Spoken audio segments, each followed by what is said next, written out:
லட்சுமி அக்கா, வீட்டில் கிடக்கீங்களா? வெளியே வாங்க. இருக்காங்களா இல்லையான்னு தெரியலையே. வாங்கட்டி, என்ன திடீர்னு வீட்டுக்கு வந்திருக்கீங்க? ஏக்கா, விஷயத்த கேள்விப்பட்டீங்களா? என்னட்டி விஷயம்? நான் பாட்டுக்கு வீட்டுக்குள்ளே கிடக்கேன், என்னத்து கேள்விப்பட்டியான்னு கேட்க. வீட்டுக்குள்ளேயே கிடந்தீங்கன்னு எப்படி தெரியும்? இங்கே எவ்வளோ பெரிய சம்பவம் நடந்திருக்கு தெரியுமா? சம்பவமா? என்னது டீ? நம்ம ராதாக்கா வீட்டில் எவனோ களவாணி பையன் வந்து ஆட்டையை போட்டு போயிட்டான். தெரியுமா தெரியாதா? என்னட்டி சொல்லுதீங்க? ஏட்டி, இவங்களுக்கு எப்படி தெரியும்? இப்போ தான் நம்ம வர்ற வழியில் அவங்க வீட்டில் பேசிக்கிட்டு இருந்தாங்க, கேட்டுட்டு வாரோம். அதுக்குள்ளே லட்சுமி அக்காவுக்கு எப்படி தெரிஞ்சிருக்கும்? என்னட்டி சொல்லுதீங்க? ஏக்கா, எவனோ களவாணி பையன் ராதாக்கா வீட்டுக்குள்ளே வந்திருக்காங்க்கா. பீரோல இருந்து நகை பணம் எல்லாத்தையும் அள்ளிட்டு போயிட்டான். பட்டு சேலையும் அவ்வளோத்தையும் அள்ளிட்டு போயிருக்காங்க்கா. ஐயோ, எப்போ நடந்துச்சு? இப்போந்தான், கொஞ்ச நேரத்துக்கு முன்னால. என்னட்டி சொல்லுதீங்க? பட்ட பகல்லையே களவாண்டு போயிட்டானுங்க. இவன் எங்கே போனாலாம்? எங்கே போனாங்கன்னு யாருக்கு தெரியும்? வீட்டுக்கு வந்து பார்த்தாங்களாம், பீரோ திறந்து கிடந்திருக்கு. உடனே ஓடி போய் பார்த்துருக்காங்க. உள்ளே ஒன்றும் இல்லையாம், சாதாரண சேலைகள் மட்டும் கிடக்கான். பட்டு சேலை இல்லை, பணம் இல்லை, நகை இல்லைன்னு புலம்பிட்டு கிடந்தாங்க. அவங்க மாமியார் ஏசிக்கிட்டு இருந்தாங்க. பிறகு நாங்கள் வந்து தலைவர் வீட்டுக்கு போங்கன்னு சொல்லி அனுப்பி விட்டுட்டு வந்திருக்கோம். ஆமாடி, நல்ல வேலை செஞ்சிக்க. தலைவர் வீட்டுக்கு போனால் அவர் கேமராவில் யார் வந்தால் என்ன ஏதுன்னு பார்த்து சொல்லிடுவார். அப்படியே போலீஸ் ஸ்டேஷனுக்கு போக சொல்லியிருக்கோங்க்கா. சொல்லிட்டு தான் வந்தோம். தலைவரை போய் பார்த்துட்டு அப்படியே போலீஸ் ஸ்டேஷனுக்கு போன்னு சொன்னோம். மாமியாரும் மருமகளும் கிளம்பி போனாங்க. என்ன செஞ்சாங்களோ தெரியல. காலை எப்படி கிடக்கு பாருங்கம்மா. பட்ட பகல் இப்படி வீட்டுக்குள்ளே வந்து கொள்ளையடிச்சிட்டு போகிறானுங்களே. நீங்களாம் ஜாக்கிரதையாக இருங்க. வீட்டுக்குள்ளே தனியாக கிடப்பீங்க. நீங்கள் பாட்டுக்கு ரூமில் உட்காந்துக்கிட்டு இருப்பீங்க. இங்கே எவனாவது வந்து கொள்ளையடிச்சிட்டு போயிட போகிறான். ஆமாடி, பயமாக இருக்குது. வீட்டுக்குள்ளே தனியாக இருக்கவே பயமாக இருக்கும் போலையே. நகையே பணத்தை கொள்ளையடிச்சிட்டு போனால் பரவாயில்ல, கழுத்தை அறுத்து போட்டு போயிட்டானுங்கன்னு என்ன செய்ய? ஏண்டி இப்படி பயம் காட்டுதீங்க? எனக்கு ஏற்கனவே வயிற்றுல புளியை கரைச்சிக்கிட்டு இருக்கு. அவள் வீட்டில் வந்து கொள்ளையடிச்ச மாதிரி என் வீட்டுக்கு வந்துடுவானோன்னு. இங்கே வந்தாலும் ஒன்றும் தேராது, அவன் தான் ஏமாந்து போவான். இருந்தாலும் வீட்டுக்குள்ளே களவாணி பையன் வந்துட்டான்னா நம்மளுக்கு பயமாக இருக்குமா இல்லையா? அதான் சொல்லுதேன். எவன் அலைதான்னு தெரியலையே ஊருக்குள்ளே. புதுசாக வேற களவாணி பையன் வந்திருக்கானுங்க. எப்படியாவது அவனை பிடிச்சி ஜெயிலில் போட்டுறணும், இல்லைன்னா நம்ம தான் பயந்துக்கிட்டே இருக்கணும். பயம் காட்டலக்கா, எங்களுக்கும் பயமாக தான் இருக்குது. என்ன செய்யன்னு ஒன்றுமே புரியல. எப்படி களவாணி பையன் ராதா வீட்டுக்குள்ளே வந்தான்னு தெரியலையே. ஏட்டி, ராதா ஊருக்குள்ளே ஒன்றும் இல்லை ஒன்றும் இல்லைன்னு சொல்லி சுற்றிக்கிட்டு அலைவா. அவள் வீட்டுக்குள்ளேயே ஒரு களவாணி பையன் வந்து அவ்வளோத்தையும் ஆட்டையை போட்டு போயிருக்கானே. அப்போ அவட்ட துட்டு இருக்குன்னு எவனுக்கோ தெரிஞ்சிருக்குட்டி. யாரையாவது ஏமாற்றி துட்டு வாங்கியிருப்பாங்கன்னு நினைக்கேன். அவன் தான் வந்து வீட்டில் வந்து ஆட்டையை போட்டு போயிருக்கான். ஆண்டவனுக்கு தான் வெளிச்சம், நம்மளுக்கு என்ன தெரியும்? சரி, சும்மா இருந்தீங்கன்னா வாங்கலேன், அப்படியே மரத்தடியை பார்த்து போவோம். ஆமாட்டி, எனக்கு ஒரு மாதிரி இருக்குது. இது கேள்விப்பட்ட பிறகு மனசெல்லாம் ஒரு மாதிரி பதன்னு இருக்குது. சரி வாங்க, கதவை பூட்டிட்டு கொஞ்ச நேரம் போய் காத்தோட்டமாக உட்காந்துட்டு வருவோம். கதவுல ஒரு பூட்டுக்கு 2 பூட்டு போட்டுட்டு வாங்கக்கா. 2 பூட்டா? 2 பூட்டு இல்லையே, ஒரு பூட்டு தானே இருக்குது. ஏக்கா, அவங்க சும்மா சொல்லுதாகக்கா. ஒரு பூட்டை போட்டு வாங்க. தலைவர் அங்கே கேமராவில் பார்த்து பிடிச்சிருவாரு. இன்னும் கொஞ்ச நேரம்தான், எப்படியும் திருடனை பிடிச்சிருவாங்க. பிடிச்சா சரிதான். படித்து சொன்னேன், நகையெல்லாம் பத்திரமா வையி, இல்லைன்னா பேங்கில் கொண்டு வையி, இல்லைன்னா ஏன்ட்டையாவது கொடுன்னேன். கேட்டியா? இப்படி கொண்டு வீட்டுக்குள்ளே பீரோவில் அப்படியே நட்டாமல் வச்சிருக்கேன். அவ்வளோத்தையும் களவாணி போய் களவான்ட்டு போயிட்டான். இதெல்லாம் தேவையா? இப்போ திரும்ப வருமா நகை? எத்தை, என்னையே சொல்லாதீங்க தே. நான் என்ன செய்வேன்? நல்ல பீரோவை பூட்டி சாவியும் இடுப்பில் சொருவி வச்சிருக்கேன். வீட்டு சாவியும் இடுப்பில் தான் இருக்குது, பீரோ சாவியும் இடுப்பில் தான் இருக்குது. எவனோ களவாணி பையன் வந்து பீரோவை உடச்சி திறந்துருக்கான். நான் என்ன செய்வேன்? என் மேலே பழிய போடாதீங்க. ஆமாம், பழைய தூக்கி போடுதாக. நீ ஒழுங்க வீட்டில் இருந்திருந்தீன்னா எவனாவது வந்து களவான்ட்டு போயிருக்க முடியுமா? ஊர்க்காடு சுற்றிக்கிட்டு அலைய போய் தானே எவனோ வந்திருக்கான். ஊருக்காடு சுத்த போகலத்தே, நம்ம வீட்டுக்கு முன்னால் கிடக்கிற கட்டில் தான் உட்காந்துக்கிட்டு இருந்தேன். நீங்கள் தான் உங்கள் ஃப்ரெண்டை பார்க்க போகிறேன்னு ஊருக்காடு சுத்த போனீங்க. இதெல்லாம் மட்டும் நல்ல வக்கனையாக பேசு. நான் போனதை தான் குறையா சொல்லுவா. இவ ஊருக்காடு சுத்தையே மாட்டா, வீட்டிலேயே தான் கிடப்பா. சரி இருங்க, வந்த வேலையை முதல்ல பார்ப்போம். தலைவரை நச்சிட்டு சொல்லிட்டு அதுக்கு பிறகு என்ன செய்யன்னு யோசிப்போம். ராணிகா, ராணிகா. என்ன மாமியார் மருமகளும் இந்த பக்கம்? ராணிகா, தலைவர் என்னாச்சியை பார்க்கணும். வீட்டில் இருக்காரா? இருக்காரு, குளிச்சுக்கிட்டு இருக்காரு. என்னாச்சி? எதுக்கு அவரை பார்க்கணும்? ஏக்கா, கொஞ்சம் கேமராவை செக் பண்ணணுக்கா. எங்கள் வீட்டில் ஒரு களவாணி பையன் வந்து அவ்வளோத்தையும் களவான்ட்டு போயிட்டான். கேமரால பார்க்கணும். பார்த்து போலீஸில் பிடிச்சி கொடுக்கணும்க்கா. களவாணி பையன் வந்து களவான்ட்டு போயிட்டானா? நம்ம ஊர்லையா? ஆமாக்கா, எல்லாம் போச்சு. பீரோவை உடச்சி அவ்வளோத்தையும் களவான்ட்டு போயிட்டானுங்க. தலைவர் அண்ணாச்சி கூப்பிடுங்கக்கா, ஏதாவது ஒன்று பண்ணணும். எப்படியாட்டி என் நகை பணம்லாம் எனக்கு திரும்ப வேணும்க்கா. வீட்டுக்குள்ளே வந்து பீரோவை உடச்சி அவ்வளோத்தையும் களவான்ட்டு போயிட்டாங்களா? அது வரைக்கும் நீ என்ன செஞ்சுக்கிட்டு இருந்தே? ஃபோன் இருக்குல்லம்மா, அதை நோண்டிக்கிட்டு இருந்தா. இப்போ இதெல்லாம் சொல்ல வேண்டியது ரொம்ப அவசியமா? உண்மையை சொல்லி வைக்கணும்ல. நீங்கள் ஒன்றும் சொல்ல வேண்டாம், பெசாட்டுக்கு இருங்க, நான் பேசிக்கிடுதேன். ஓஹோ, மகாராணிக்கு கோபம் வேற வருதோ? இருக்கிற பணம் நகை எல்லாத்தையும் தொலைச்சாச்சு. இதில் கோபத்துக்கு ஒன்றும் குறைச்சல் கிடையாது. ராணியக்கா, 1 பைசா 2 பைசா கிடையாது. கிட்டத்தட்ட 1.5 லட்சம் 2 லட்சத்துக்கு மேலே இருந்துச்சு துட்டு.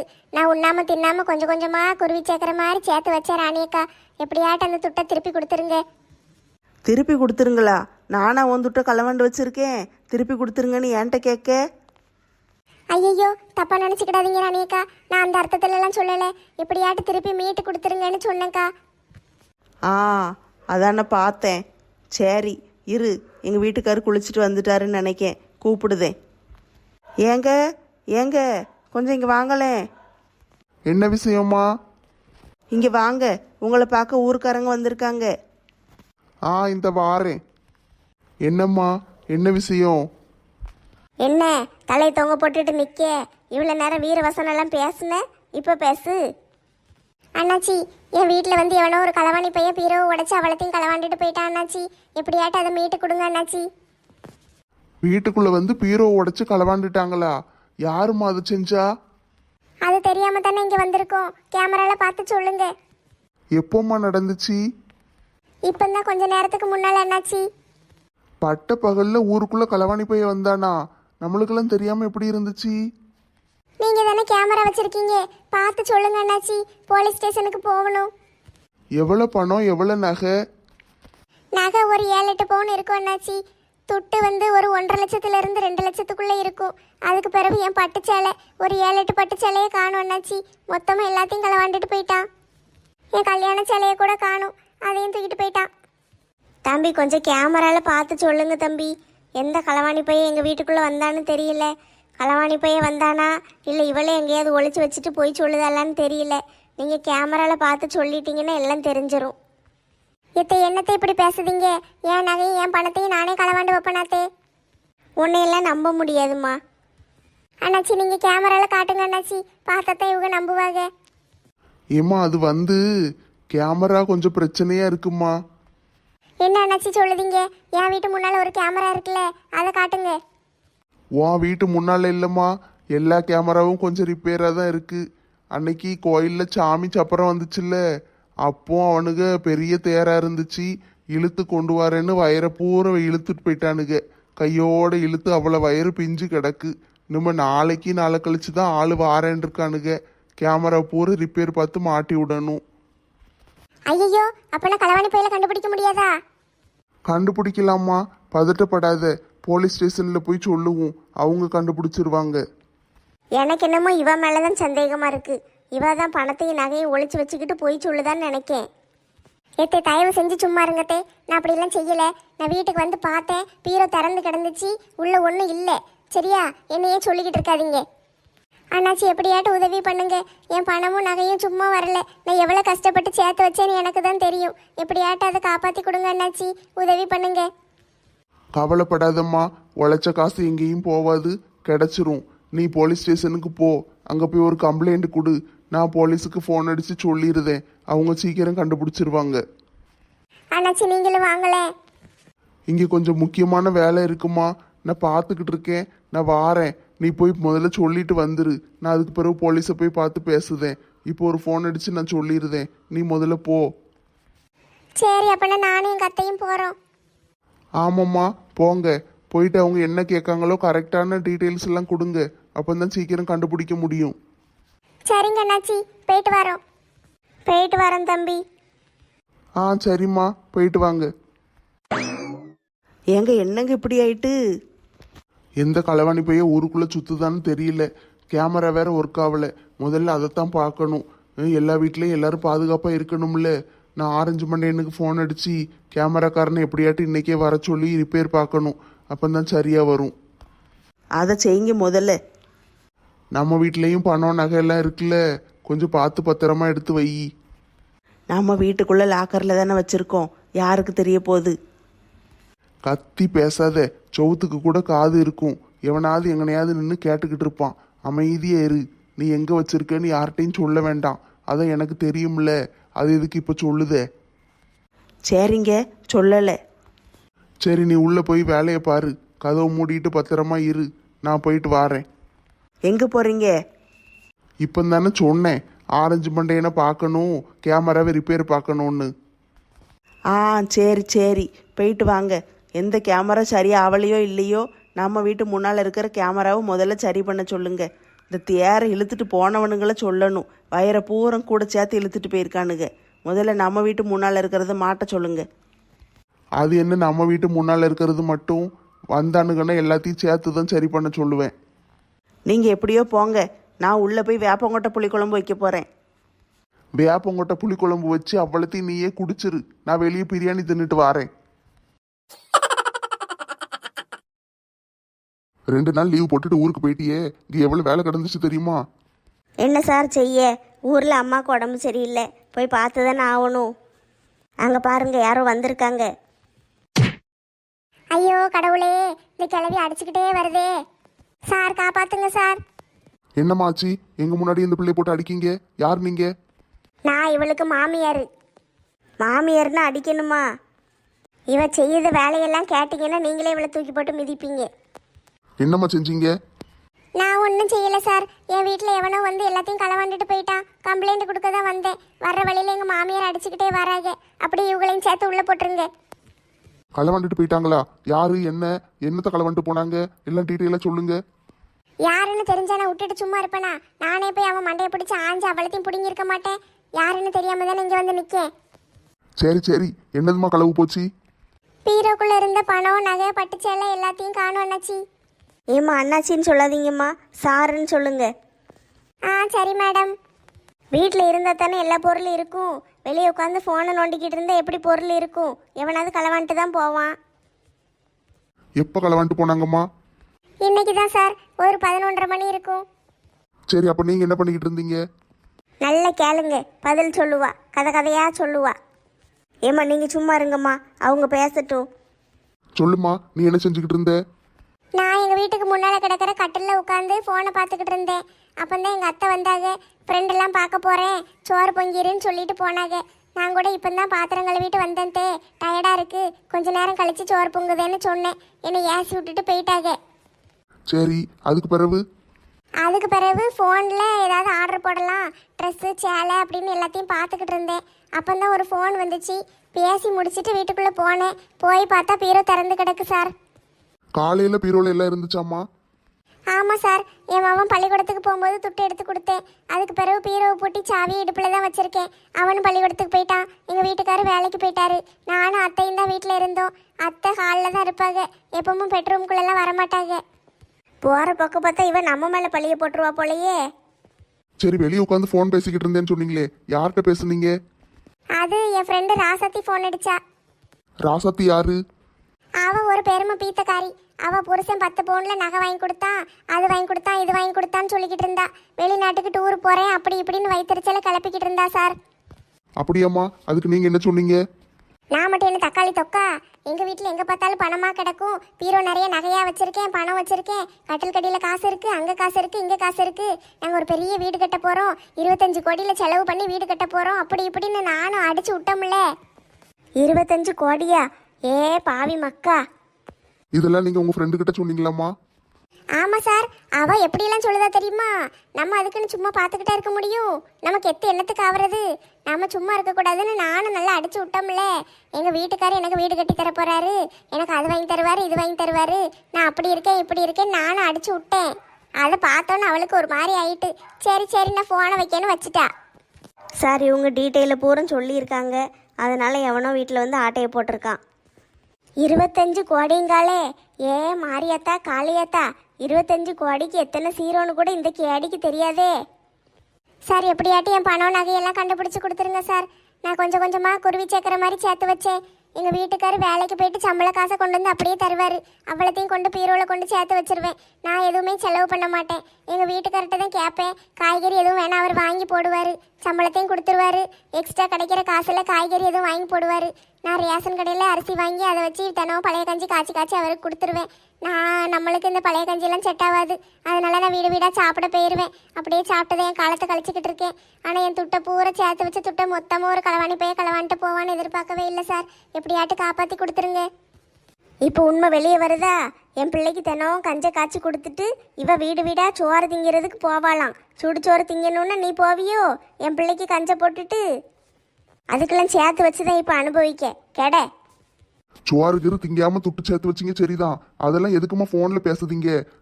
பக்கத்துல இருந்து யாரோ ஒட்டு கேட்டுட்டு போய் அவளத்தையும் கொள்ளையடிச்சிருக்காங்க.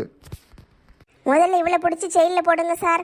என் பிள்ளைய நான் பார்த்துக்கிடுதேன். காலம்பூரம் கண் கலக்காம வச்சு கறிச்சோறும் சுடுச்சோறும் போட்டு என் பிள்ளைய நான் பார்த்துக்கிடுதேன். இவன் அந்த வீட்டுக்கே வேண்டாம். கவலைப்படாம போங்கம்மா, நாங்க எப்படியாட்டு கண்டுபிடிச்சு தாரோம். ஊருக்குள்ள தலைவர் என்னாச்சு கேமரா ஒர்க் ஆகலைன்னு சொல்லிட்டாரு. அதனால அதுலயும் பார்க்க முடியல. என்ன செய்யனே தெரியல என்னாச்சு. எப்படியாட்டு கண்டுபிடிச்சு கொடுத்துருங்க. அதெல்லாம் நாங்கள் பார்த்துக்கிடுதோம்மா, நீங்கள் தைரியமாக இருங்க. வீட்டுக்கு வா, உன் தோலை உரிக்கேன். சார் முதல்ல இவங்க கிட்ட இருந்து என்னைய காப்பாத்துங்க சார். ஏம்மா அடிக்காதீங்கம்மா, வீட்டில் போய் பொறுமையாக பேசுங்க. நாங்கள் பணத்தையும் நகையும் கண்டுபிடிக்கிறதுக்கு ஏதாவது பண்ணுதோம். போன்ல டீடைல்ஸ் பூரம் கொடுத்துருக்கீங்கம்மா, அது தப்புமா. எல்லாம் உங்க மேலதான் தப்பு. அவ மட்டும் பெருமை பீத்தும் போது நான் மட்டும் பார்த்துக்கிட்டு இருக்கணுமோ? இப்போ நீங்க பெருமை பீத்தி என்ன ஆயிட்டு? அவளும் போயிட்டுல. ஆமா சார், எல்லாம் போயிட்டு. 25 கோடிக்கு வீடு கட்டுற மூஞ்சி முகர கட்டையும் பாரு. வீட்டுக்கு வாட்டி, உன்னை கவனிச்சுக்கிடுதே. சரி போயிட்டு வாங்க, பார்ப்போம், கண்டுபிடிச்சி தாரோம். உங்க எல்லாருக்கும் விஷயம் தெரியுமா? ஊருக்குள்ள ஒரு களவாணி பையன் வந்திருக்கான். ராதா வீட்டில் கொள்ளையடிச்சிட்டாங்களாம்ல. இப்பந்தான் நெட்டச்சியும் மாலாவும் சொன்னாங்கக்கா. அவளுக்கு நல்ல வேணும், எல்லாம் தேவைதான். என்னெல்லாம் ஆட்டம் போட்டா கடைசியில் பாருங்க இப்படி ஆயிட்டு. துட்டு இல்லைன்னு நடிச்சா கடைசியில் துட்டு இல்லாமையே போயிட்டே. உண்மையும் சொல்லிட்டு போயிட வேண்டியதானே, போய் சொல்லி எதுக்கு வாழணும்? நான் கூட சோறு பொங்க கறி வலிச்சு போய் தான் சோறு பொங்காம அலையுதா போலன்னு நினைச்சேன். அவ துட்டு செலவழிக்க கூடாதுன்னு சோறு பொங்காம வீடு வீடா அலைஞ்சிருக்கா. நான் தான் ஒரு நாள் நகைக்கடை வாசல் வச்சு பார்த்தனே, திருட்டுத்தனமாக கூடைக்குள்ளே ஒழிச்சு வச்சு கொண்டுட்டு போனாங்களே. நம்ம என்ன அவட்டிருந்து பிடிங்கிறவ போகிறோம்? என்னத்துக்கு இப்படி பண்ணுதா? உடுங்க இழிச்சக்கா, சில பேர் அப்படிதான் இருப்பாங்க, திருத்த முடியாது. அவளுக்கெல்லாம் நல்ல வேணும், அனுபவிச்சாதான் தெரியும். என்ன பேச்சு பேசுவா? ஒன்றும் இல்லைன்னு மூச்சுக்கு 300 தடவை சொல்லுவா.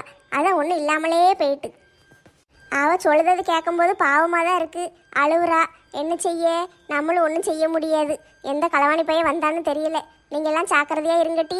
வீட்டில் இருக்கிற கொஞ்சம் நெஞ்ச நகை பணத்தை பாதுகாத்து வைங்க. எவனாவது வந்து அடிச்சுட்டு போயிட போகிறான். என் வீட்டிலலாம் ஒன்றும் கிடையாதுப்பா.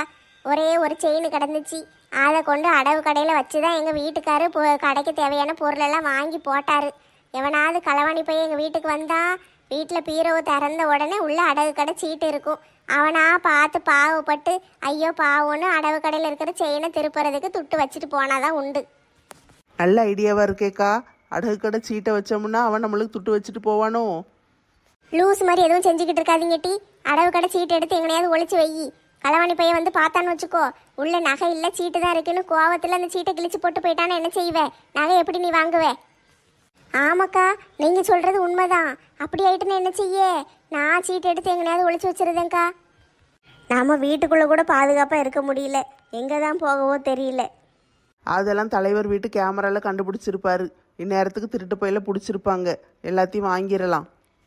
இல்லட்டி ராணி அக்காவுக்கு ஃபோன் அடித்து நைஸாக பேசினேன். மகளிர் குழுவை பற்றி பேசுகிற மாதிரி அப்படியே பேச்சு கொடுத்தனா அவங்க தான் சொன்னாங்க கேமரா ஒன்றும் ஒர்க் ஆகலையாம். அன்னைக்கு கோயிலில் சாமி சப்பரம் வந்துச்சுல்ல, அப்போ வயரை பூரா இழுத்துட்டு போயிட்டானுங்களாம். கேமரா பூரா ஆஃப் பண்ணி கிடக்கு, இன்னும் ரிப்பேர் பார்க்கலன்னு ராணி அக்கா சொன்னாங்க.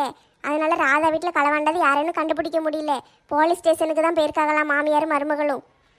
ஐயையோ, கேமராவில் தெரியலையாக்கும். இப்போ எப்படி நகையை கண்டுபிடிக்க? நம்மளுக்கு என்ன தெரியும்? போலீஸ்காரங்க தான் கண்டுபிடிக்கணும். ஆட்களை காணும்னா நம்ம வீடு வீடாக போய் தேடி அலையலாம். நகையும் பணத்தையும் காணும்னா நம்ம எங்கே போய் தேட முடியும்? ஊரில் இருக்கிற ஆளுகளை பூரா என்ன பாடுபடுத்துனா. இப்போ மாமியார் மருமகளும் ரோட்டில் அலையுதாக. என்ன செய்யனே தெரிய மாட்டேக்கி. நம்மளாலையும் ஒன்றும் செய்ய முடியாது. நம்ம என்ன செய்யக்கா? என்ன செய்யன்னு ஒன்றுமே புரிய மாட்டேக்கிட்டி. மண்டைக்குள்ளே ஒரே ரோசனையாக ஓடிக்கிட்டு இருக்கு. என்ன செய்ய, எப்படி கண்டுபிடிக்க, எவன் களவாண்டு போனான் ஒன்றும் தெரியல. யாராவது ஊருக்குள்ளே புதுசாக ஆட்களை பார்த்தீங்களா? நானும் மாலாக்காவும் அப்பந்தான் வெளியே வந்தோம். இவங்க மாமியார் மருமகளும் சண்டை போட்டுக்கிட்டு இருந்தாங்க. என்ன ஏதுன்னு விசாரிச்சா விஷயத்த சொன்னாங்க. அவ்வளோதான் எங்களுக்கு தெரியும். ஊருக்குள்ளே யார் வந்தா போனான்னு பார்க்கலையே. நான் பைப்புக்கு தண்ணி பிடிக்க போனேன். அப்பவும் நான் யாரையும் எதுவும் பார்க்கலையே. நான் போகும்போது மீனுக்குட்டி அவங்க வீட்டு வாசலில் உட்காந்துக்கிட்டு இருந்தாங்க. அதை மட்டும்தான் பார்த்தேன், வேற ஒன்றும் பார்க்கல. நான் காலையில டீ கடைக்கு போனேன், டீ குடிச்சிட்டு வந்தேன். அங்க சேகர் வந்தான், அலெக்ஸும் வந்தான். அங்க நாங்க எல்லாம் பேசிக்கிட்டு இருந்தோம். அதுக்கு பிறகு எல்லாம் ஆளுக்கு ஒரு டீயை குடிச்சிட்டு வடையை தின்னுட்டு கிளம்பி போயிட்டோம். அப்பவும் நாங்க யாரையும் பார்க்கலையே. சம்பவம் நடந்தது 11:11:30 தானே. அந்த நேரத்தில் தான் யாரையாவது பார்த்துருக்கணும். நான் கடையை எடுத்து வச்சுக்கிட்டு இருந்தமட்டி. அப்போ ஒருத்தன் போனான், வரி வரியாக சட்டை போட்டு ஒருத்தன் தாடியெல்லாம் வச்சுக்கிட்டு அங்கிட்டாம போனான். ஒருவேளை அவனா இருக்குமோ? அவனை ஊருக்குள்ளே நான் இதுக்கு முன்னால் பார்த்ததே இல்லை, இன்னைக்கு தான் பார்த்தேன். ஏக்கா மூஞ்சி ஞாபகம் இருக்காக்கா? மூஞ்ச நான் பார்க்கவே இல்லையே. சைடு போஸ்டில் தானே அவனை பார்த்தேன். ஒரு வரி வரியாக சட்டை போட்டிருந்தான் பனியனு. அதுக்கு பிறகு தாடி வச்சுருந்தான், அதை தான் பார்த்தேன். வேற ஒன்றும் கவனிக்கலட்டி. ஆள் புதுசாக இருக்கானேன்னு பார்த்தேன். அதுக்குள்ளே விருட்டுன்னு வேகமாக போயிட்டான். அப்போ அவனாக தான் இருக்குன்னு நினைக்கேன். அவனா இருந்தாலும் நம்ம இப்போ எப்படி கண்டுபிடிக்க? எங்கே இருக்கான் என்னன்னு எப்படி தெரியும்? நகையும் பணத்தையும் களவாண்டவன் ஒரே இடத்துல உட்காந்துக்கிட்டு இருப்பான். இந்நேரத்துக்கு சிட்டா பறந்துருக்க மாட்டான். வச்சிருக்கானோ ஏதாவது ஊரில் கொண்டு விற்று தின்னுட்டானோ. ஏ ராதா, வா வா. ஏட்டி, போலீஸ் ஸ்டேஷனுக்கு போனீங்களே, என்னாச்சு? கண்டுபிடிச்சு தாரேன்னு சொல்லியிருக்காங்க. கவலைப்படாத டி, நகையெல்லாம் கிடச்சிரும். உழைச்ச காசு வீணாக போவாது. நீ தான் துட்டு இல்லைன்னு புலம்பிக்கிட்டே அலைவியே. உன் வீட்டில் வந்து எப்படி கரெக்டாக ஒருத்தன் களவாண்டுட்டு போனான்? அதானே, உங்கள்கிட்ட துட்டு இருக்கிற விஷயம் யாருக்கோ தெரிஞ்சிருக்கு. அதனால தான் களவாண்டிருக்கானுங்க. நீங்க வேற வயிற்றுச்சல கிளப்பாதீங்க டி. போலீஸ்காரரும் இப்ப அப்படித்தான் கேட்டாரு. அவர்கிட்ட சொன்னேன், அதையே உங்ககிட்டயும் சொல்லுதே. என்ன சொல்ல போற? நானு எங்க வீட்டுக்கு வெளியே கட்டில் போட்டு வச்சிருக்கோம்ல, வேப்ப மரத்தடியில, அங்கே உட்காந்து ஃபோன் பேசிக்கிட்டு இருந்தேன். என் ஸ்கூல் ஃப்ரெண்டு ராசாத்தின்னு ஒருத்தி ஃபோன் அடிச்சா. அவ சரியான பெருமை பீத்தக்காரி. அவங்க வீட்டுக்காரர் போன வாரம் 10 பவுன்ல நகை வாங்கி கொடுத்தாராம். அடுத்த வாரம் வெளிநாட்டுக்கு கூட்டு போறாராம். தினம் ஹோட்டலில் சாப்பாடு வாங்கி தராரு. அப்படி இப்படின்னு பெருமையா பீத்திக்கிட்டு இருந்தா. நானும் எதுக்கு நம்ம சும்மா இருக்கணும்னு நானும் ஒரு 4-5 விஷயத்த அடிச்சு விட்டேன். 25 கோடியில் வீடு கட்ட போறேன். என் வீட்டில் எங்கே பார்த்தாலும் பணமாக கிடக்கும். பணத்தை மதிக்கவே மாட்டோம். குப்பை மாதிரி அங்கனை இங்கனையும் போட்டு வச்சிருப்போம். பீரோவில் துட்டு இருக்கும், கட்டில் கடியில் துட்டு இருக்கும், நகை இருக்கும், அது இருக்கும், இது இருக்கும்னு நானும் ஃபோனில் அடிச்சு விட்டேன். அடிச்சு விட்டியா? உண்மையாகவே 25 கோடி வச்சிருக்கீங்களோ? சும்மா கடம்மா, நீ வேற வயிற்றுச்சல கிளப்பிக்கிட்டு இருக்காத. 25 கோடி வச்சிருந்தா நான் இப்படியே சும்மா உட்காந்துக்கிட்டு இருப்பேன்? இந்நேரத்துக்கு நான் கோடீஸ்வரியா இருந்திருக்க மாட்டேன். வீடு வீடா வந்து சோத்துக்கு பிச்சை எடுத்துக்கிட்டா இருக்க போறேன். நானே அவ சொல்லுதாலேன்னு நானும் கூட சேர்ந்து அடிச்சு விட்டேன். அதை பூரா பின்னால நின்று எவனோ களவாணி போய் கேட்டுட்டு இருந்திருக்கான். அவன் என் வீட்டில் பணமும் நகையும் குமிஞ்சு கிடக்கு போலன்னு நினைச்சு வீட்டை பூரா கொள்ளையடிச்சிட்டு போயிட்டான். தவளை வாயாலேயே கெடுன்னு சொல்லுவாங்களே, அது இதுதானோ? சும்மா இரு செல்வி, நீ வேற வயிற்றுச்சல கிளப்பாத. ஏற்கனவே எல்லாம் போயிட்டுன்னு நான் மனசு உடஞ்சு போய் இருக்கேன். நீ வேற வெந்த புண்ணில் வேலை பார்த்துற மாதிரி பேசாதே. கவலைப்படாம இரு ராதா, துட்டு கிடைச்சிரும். உழைச்ச துட்டு எங்கேயும் போவாது. நீ கஷ்டப்பட்டு சேர்த்து வச்சிருக்க பத்தியா, அது கிடைச்சிரும். ஏதாவது ஒரு வேண்டுதல் வச்சுக்கோ. என்ன வேண்டுதல் வைக்கணும்க்கா? என் துட்டு கிடைச்சா போதும், அதுக்காக நான் என்ன வேணாலும் செய்வேன். திருச்செந்தூர் முருகனை பார்க்க வாரேன்னு வேண்டி கொட்டி உன் துட்டு எல்லாம் கிடைச்சிரும். உண்மையா சொல்லுதீங்க அத்தை பாட்டி? கிடைச்சிருமா? நீங்கள் மட்டும் போய் என்ன செய்ய போறீங்க? எங்கள் எல்லாரையும் கூட்டு போகிறேன்னு வேண்டிக்கோங்க. உங்கள் துட்டு நகை எல்லாம் கிடச்சிரும். ஆமாட்டி, தனியாக போகிறத விட எல்லாரும் சேர்ந்து போய் சாமியை கும்பிட்டுட்டு வருவோம். ஓன் செலவுலம்மா, நீ தான் எங்கள் எல்லாரையும் துட்டு போட்டு கூட்டிகிட்டு போகணும். அப்போதான் வேண்டுதல் நிறைவேறும். முருகன் உன் பணம் நகை எல்லாத்தையும் கண்டுபிடிச்சி கொடுப்பாரு. நானே ஒத்த பைசா கூட இல்லாமல் கிடக்கனே, நான் எப்படி எல்லாரையும் கூட்டு போக முடியும்? நான் போகிறதுக்கே இங்கே வழி தெரியல. ஏட்டி, இவ சொல்கிறது சரிதான். உன் கோயிலுக்கு நான் வாரேன்னு வேண்டதை விட என் செலவில் நான் 10 பேருக்கு அன்னதானம் போடுதேன். இவங்க எல்லாரும் என் செலவில் நான் கூட்டிகிட்டு வரேன். அப்படி இப்படின்னு ஏதாட்டும் ஒன்று வேண்டிக்கோ. முருக கண்டிப்பாக உன் வேண்டுதலை நிறைவேற்றி வைப்பாரு. ஆமாட்டி, உன் புண்ணியத்தில் நாங்களும் திருச்செந்தூர் முருகனை பார்த்துட்டு வந்துடுவோம். நகையும் பணமும் கிடைக்கட்டும், கூட்டு போகிறேன் எல்லாரையும். ஏட்டி, கடவுள் விஷயத்தில் விளையாடக்கூடாது. நீ கொடு நான் கொடுக்கேன்னு கடவுள்கிட்ட கேட்கக்கூடாது. நம்ம செய்கிறோன்னு நினச்சிக்கிட்டோம்னா உடனே செஞ்சிடணும். கடவுள் நம்மளுக்கு கொடுப்பாரு. அப்படியா? என்ன சொல்லுதீங்க இப்போ? எப்போ போகணும்? நாளைக்கே போயிட வேண்டிதான். வேற இங்க இந்த ஊருக்குள்ள நம்மளுக்கு என்ன வேலை? நாளைக்கு எல்லாரும் கிளம்புவோம். உன் செலவுல. ஏன் செலவுலையா? திருச்செந்தூருக்கு போயிட்டு வரேன்னா எவ்வளோ செலவாகும்? ரயிலில் போயிடுவோங்க்கா, டிக்கெட் செலவு ரொம்ப ஆகாது. கூட்டு போங்க. பிறகு எல்லாருக்கும் சாப்பாடு வேணும். அங்கே போய் கடையில் எதுவும் சாப்பாடு கீப்பாடு வாங்கி கொடுத்துருங்க. அதுக்கு பிறகு சாமியை கும்பிட்டுட்டு நல்லா கடலில் குளிச்சுட்டு வீட்டுக்கு வந்துடுவோம். ஏட்டி, முதல்ல சாமியை கும்பிட்டுட்டு கடலில் போய் குளிக்கக்கூடாது. கடலில் குளிச்சுட்டு தான் சாமியை கும்பிட போகணும். சரி, அதை மாற்றி சொல்லிட்டேன். ஏதாட்டும் ஒன்று பண்ணுவோம். கடையில் போய் சாப்பிடணும்னா இவளுக்கு எப்படியும் 2000 3000 இழுத்து விட்டுருவாளுகளே. சரி, நான் எல்லாருக்கும் வீட்டிலேருந்து புளியோதரை கட்டி கொண்டு வரேன். ஐ புளியோதரையா? அதில் நல்ல வேர்க்கடலையெல்லாம் அள்ளி போடு. கூட்டுக்கு கத்திரிக்காய் குழம்பு வச்சு கொண்டு வந்துரு. பாத்தியாட்டி, முருகன் வேலையை காட்ட ஆரம்பிச்சிட்டான். நீ வீட்டில் ஒரு நாளும் சோறு பொங்க மாட்டே, வீடு வீடாக சோத்து களையுவே. இப்போ எல்லாருக்கும் சேர்த்து முருகன் உன்னையும் சாப்பாடு செய்ய வச்சுட்டான் பாரு. வெற்றிவேல் முருகனுக்கு. அரோகரா.